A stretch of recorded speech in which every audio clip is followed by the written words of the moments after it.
daawadayaal mar kale ku soo dhawaada wararka warbixinada iyo wareysyada runta news journal oo aad si joogto ah ugala socotaan Soomaaliya iyo Seattle Washington ee carigaasi Mareykanka. Bismillahir Rahmanir Rahim. Shacabka Soomaaliyeed ee sharafta leh meel walba oo aad joogtaan. Assalaamu alaykum wa rahmatullahi wa barakaatuh. midnimada iyo wadajirka shacabka Soomaaliyeed waxa ay fure u yihiin jiritaankeenna iyo awoodeenna qarannimo. taasi waxaa doorka ugu weyn ku leh dhalinyaradeenna oo ah aqlabiyadda ummadda Soomaaliyeed. baraaruga dhalinyarada Soomaaliyeed ee dhanka horumarka iyo dawladnimada waa midka nagu dhiirigeliyay inaan ku aamino hogaaminta hay'adaha kala duwan ee dawladda iyo inay kaalin mug leh ku yeeshaan dawlad dhisidda, nabadeynta iyo ilaalinta danta guud. waxaan idinku boorinayaa inaad dadaalkiina sii joogtaysaan kana fogaataan wax kasta oo caqabad ku noqon kara higsiga shacabka Soomaaliyeed iyo mustaqbalka dalkeenna. marxaladan xasaasiga ah aan uga gudubno midnimo, wada tashi iyo wax wada qabsi.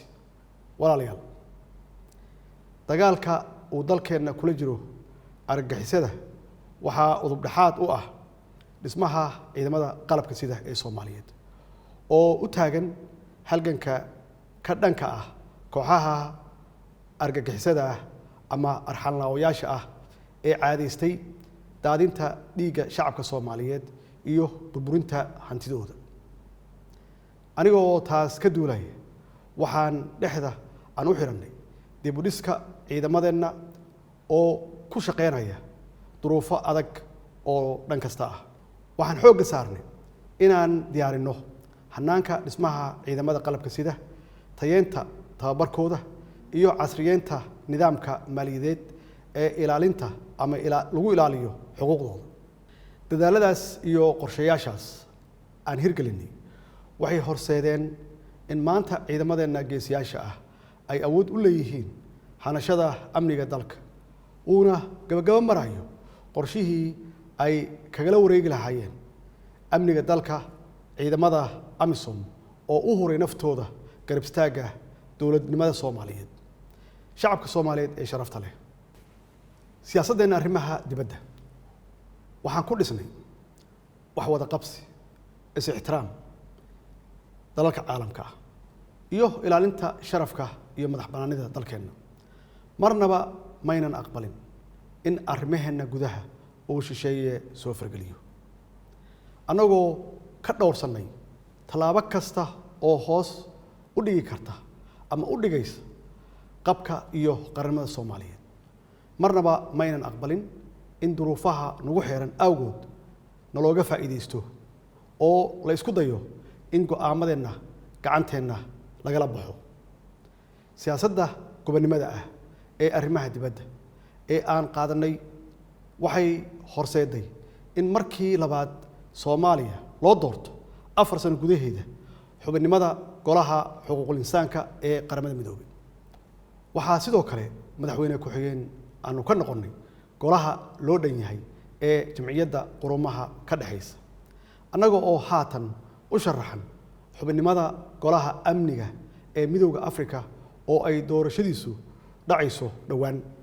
sidoo kale dowladda federaalka Soomaaliya waxay u diyaar garowday musharaxnimadeeda ka mid noqoshada dalalka aan joogtada ahayn ee golaha ammaanka ee qaramada midoobay ee loo yaqaan Security Council-ka oo ay noogu dambeysay muddo 50 sano ka hor. walaalayaal, sidaad ogsoon tihiin waxaan xoogga saarnay inaan idin ilaalino ammaanada aan idin hayno.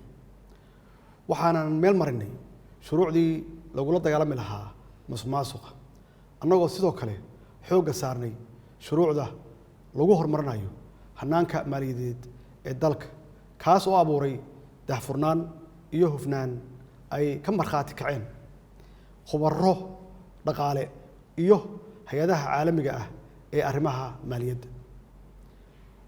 waxaan meel gabagaba ah soo gaarsiinay tallaabooyinkii aasaaska u ahaa ololaha deen cafiska, annagoo haatan sugayna miro dhalka dadaaladaas lagu cafinayay dhammaan deymaha culaysiyey dalkeenna.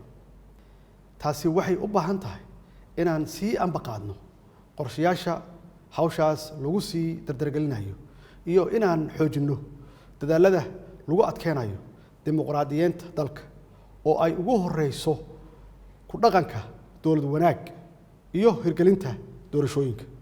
sida ballanqaadkaygu ahaa waxaan mar kale aan ku celinayaa inaan marnaba aynan aqbali doonin in lagu takrifalo hantida danta guud iyo ammaanada ay shacabka Soomaaliyeed noo wakiisheen xaalad kasta oo aan ku sugannahay.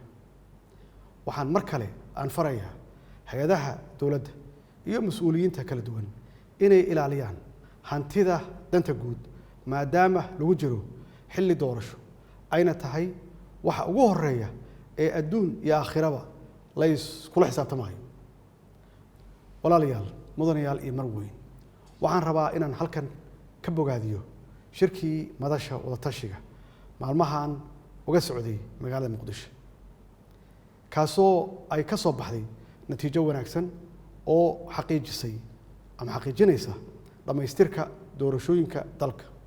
shirkaasi waxaa laga soo saaray warmurtiyeed ka jawaabaya tabashooyinkii laga qabay habsami u socodka doorashooyinka iyo sidii looga gudbi lahaa caqabadihii ku gudbanaa geedi socodka doorashada.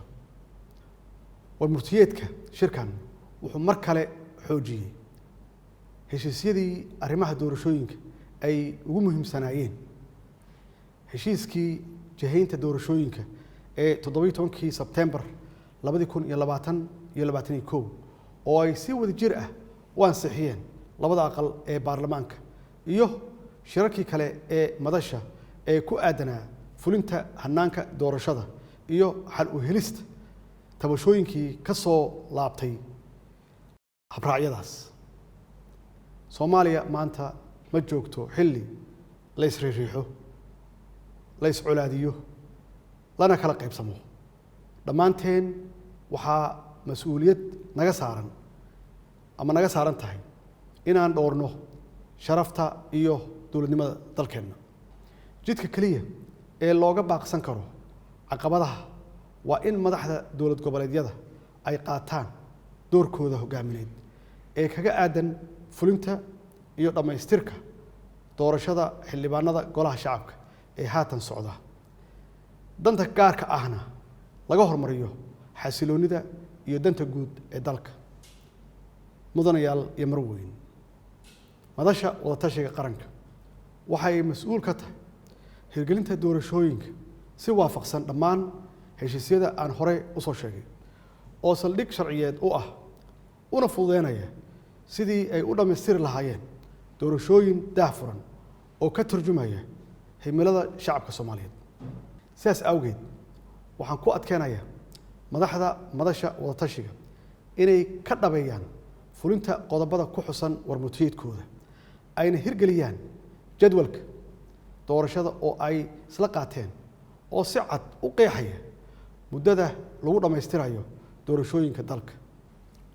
mudanayaal iyo marweyn, shacabka Soomaaliyeed ma xamili karaan isqabqabsi siyaasadeed iyo cagajiid lagu sameeyo hanaanka doorashada.